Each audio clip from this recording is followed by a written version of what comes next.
How to turn off low data mode on iPhone.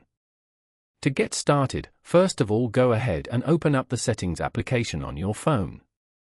Once you're here, go to Cellular as shown.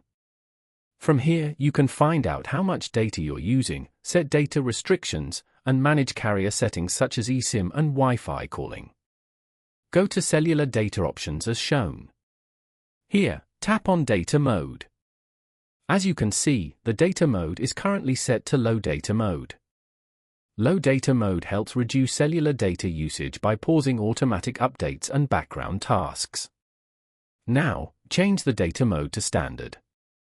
Standard allows automatic updates and background tasks on cellular data, but limits video and FaceTime quality. Following these steps, you can easily turn off low data mode on iPhone. Thank you for watching.